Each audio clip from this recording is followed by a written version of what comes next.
Di balik gemerlap mahkota dan megahnya istana Majapahit, tersembunyi sebuah kisah pengkhianatan berdarah yang menjadi cikal bakal keruntuhan sebuah imperium. Ini adalah kisah Minak Jinggo, seorang pahlawan yang mempertaruhkan nyawa, merusak wajahnya demi sebuah janji, namun dibayar dengan penghinaan. Kisahnya bukan hanya dongeng, melainkan cerminan kejam dari harga sebuah ambisi dan keindahan yang dangkal. Cemerlang Senin, puncak kejayaan dan awal ketidakstabilan. Bentang panjang sejarah Nusantara mencatat Majapahit sebagai puncak peradaban Hindu-Buddha. Masa keemasannya yang dipersonifikasikan oleh Mahapati Gajah Mada dengan sumpah palapanya adalah simbol keagungan dan persatuan.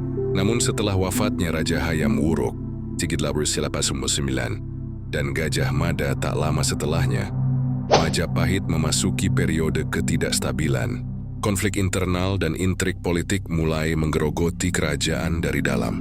Inilah konteks di mana sebuah legenda tragis berakar, kisah Minak Jinggo Adipati Blambangan. Meskipun sering dikategorikan sebagai cerita rakyat, narasi ini dipercaya memiliki akar pada peristiwa sejarah nyata, yaitu Perang Paregreg 1404-1406, perang saudara yang memperebutkan takhta Majapahit. Pada masa tersebut, takhta Majapahit dipimpin oleh Ratu Suhita, yang dalam legenda dikenal dengan gelar Ratu Ayu Kencana Wungu. Sebagai seorang wanita yang memerintah dalam sistem politik yang patriarkis, posisinya rentan dan menuntut kewibawaan ekstra untuk menjaga stabilitas. Kedua, ancaman Kebo Markuet dan Sayembara Pertama. Pada masa pemerintahan Ratu Kencana Wungu, ancaman besar muncul dari seorang pemberontak misterius dan sakti yang dikenal sebagai Kebo Markuet. Figur ini digambarkan seperti manusia berkepala kerbau, melambangkan kekuatan liar yang mengancam tatanan kerajaan. Kegagalan pasukan Majapahit untuk menundukkannya merupakan tamparan keras bagi kewibawaan ratu. Keadaan genting ini memaksa Ratu Kencana Wungu mengambil langkah luar biasa, menggelar sayembara terbuka. Imbalannya fantastis dan tanpa preseden. Siapapun yang berhasil membunuh Kebo Markuet akan dinikahkan dengan sang ratu dan diangkat menjadi Raja Majapahit.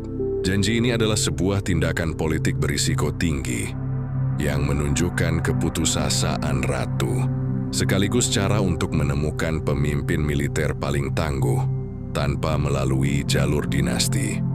Ketiga, ambisi Minak Jinggo dari Blambangan. Kabar tentang sayembara itu sampai ke telinga Minak Jinggo, yang sering diidentikan dengan Bre Wirabumi dalam sejarah.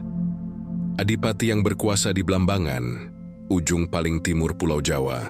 Bagi seorang adipati di wilayah pinggiran, tawaran ini adalah peluang emas untuk melompat ke pusat kekuasaan. Menjadi Raja Majapahit adalah puncak dari segala ambisi politik. Minak Jinggo, seorang pemimpin yang pemberani, ambisius, dan memiliki hubungan darah dengan keluarga kerajaan, segera menyambut tantangan itu. Kombinasi antara janji takhta dan iming-iming menikahi Ratu Kencana Wungu, yang konon kecantikannya bak bidadari, membakar semangatnya untuk turun tangan sendiri. Minak Jinggo berangkat menuju medan pertempuran dengan bekal kesaktian dan dua senjata andalannya. Geda melambangkan kekuatan fisik brutal, dan wesi kuning, pusaka yang mengandung kekuatan spiritual. Kombinasi ini mencerminkan karakter Minak Jinggo yang seimbang. Keempat, kemenangan yang dibayar mahal. Pertarungan antara Minak Jinggo dan Kebo Markuet digambarkan sebagai duel maha dahsyat, menguji batas kemampuan manusia. Kebo Markuet dengan kekuatan raksasanya bukanlah lawan yang mudah. Meskipun pada akhirnya keahlian, kesaktian, dan senjata pusaka Minak Jinggo berhasil mengalahkan sang monster, kemenangan itu tidak datang dengan mudah dan harus membayarnya dengan harga yang sangat mahal. Wajahnya terluka parah. Dalam pertarungan sengit itu, Kebo Markuet berhasil merusak ketampanan yang sebelumnya dimiliki Minak Jinggo. Luka di wajahnya menjadi simbol dari pengorbanan terbesarnya untuk Majapahit. Dia membawa kepala Kebo Markuet sebagai bukti kemenangan, penuh harapan dan keyakinan bahwa dialah calon suami sang ratu dan raja baru Majapahit. Tragedi pengkhianatan Ratu Kencana Wungu. Setibanya di ibu kota, sambutan heroik yang dibayangkan Minak Jinggo tidak terjadi. Begitu Ratu Ayu Kencana Wunggu melihat wajah Minak Jinggo yang telah rusak, penuh luka, dan tidak lagi tampan, hatinya langsung berbalik. Bayangan akan seorang suami yang gagah perkasa dan rupawan sirna oleh kenyataan seorang pria dengan wajah mengerikan. Dalam keputusannya yang kelam, Ratu Kencana Wungu memilih untuk mengingkari janjinya. Tiwi menolak pinangan Minak Jinggo. Penolakan ini adalah penghinaan politik dan martabat yang terang-terangan di hadapan seluruh pembesar istana. Hanya karena alasan penampilan fisik, kemarahan Minak Jinggo meledak. Pengorbanannya dibalas dengan pengingkaran. Perasaan dikhianati ini menjadi motivasi utama tindakannya selanjutnya.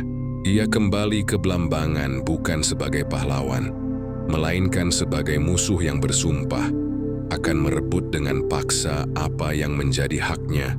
Keenam, sayembara kedua dan kemunculan Damar Wulan pemberontakan Minak Jinggo yang didukung rakyat Blambangan menjadi perang saudara besar yang mengguncang Majapahit. Ratu Kencana Wungu menyadari bahwa ia telah menciptakan musuh yang jauh lebih berbahaya. Dalam kepanikannya, ia kembali menggelar solusi yang sama. Sayembara kedua, ia berjanji, siapapun yang bisa membunuh Minak Jinggo akan dinikahi dan dijadikan Raja Majapahit. Sayembara ini menarik perhatian banyak pihak termasuk Damar Wulan atau Damar Sasongko, seorang pemuda desa yang cerdas dan berparas tampan, yang bekerja sebagai penjaga kuda di kediaman Pati Logender. Meski sederhana, Damar Wulan memiliki darah bangsawan dan kesaktian yang terpendam. Ketujuh, kemenangan melalui pengkhianatan ganda. Damar Wulan berangkat ke Blambangan. Alih-alih menyerang langsung, ia menggunakan strategi penyusupan dan psikologis. Ia menyamar dan berhasil mendekati dua selir kesayangan Minak Jinggo, yaitu Dewi Wahita dan Dewi Puyengan. Dengan ketampanan dan bujuk rayunya, Damar Wulan berhasil membuat kedua selir tersebut jatuh cinta. Mereka bersedia membantunya, dengan syarat Damar Wulan harus menikahi mereka setelah Minak Jinggo tewas. Persetujuan ini adalah bentuk pengkhianatan cinta, yang paralel dengan pengkhianatan janji Ratu Kencana Wungu. Jika Ratu mengkhianati janji politik, kedua selir itu mengkhianati ikatan pernikahan. Tugas mereka adalah mencuri senjata pusaka Minak Jinggo, Gadha dan Wesi Kuning, yang menjadi sumber kekuatannya. Mesin andalannya, Minak Jinggo menjadi lemah. Dalam keadaan lemah, Minak Jinggo akhirnya bisa dikalahkan oleh Damar Wulan dalam sebuah pertarungan. Kematiannya adalah akhir yang tragis. Ia tewas bukan karena kalah dalam duel yang jantan, melainkan karena dikhianati oleh orang-orang terdekatnya dan dikalahkan oleh musuh yang menggunakan siasat licik. Kepala Minak Jinggo dipenggal oleh Damar Wulan sebagai bukti kemenangan. Kedelapan, akhir cerita sang pahlawan dan sang pengkhianat. Damar Wulan tiba di istana dan, sebagai pemenang sayembara, ia mendapatkan semua yang dijanjikan. Dia menikahi Ratu Suhita Kencana Wungu, dinobatkan sebagai Raja Majapahit, dan juga menepati janjinya kepada Dewi Wahita dan Dewi Puyengan. Minak Jinggo dikenang sebagai figur tragis, seorang pahlawan yang menjadi korban dari janji yang diingkari. Kisahnya bukan sekadar dongeng pengantar tidur, melainkan sebuah refleksi mendalam tentang manusia dan kekuasaan. Di balik kemegahan takhta Majapahit, selalu ada bayang-bayang ambisi, dendam, dan harga yang harus dibayar untuk setiap pengkhianatan. Legenda ini adalah suara lantang dari pihak yang dikhianati, sebuah eko tragedi yang turut menggoreskan tanda tanya besar pada akhir cerita kejayaan Majapahit.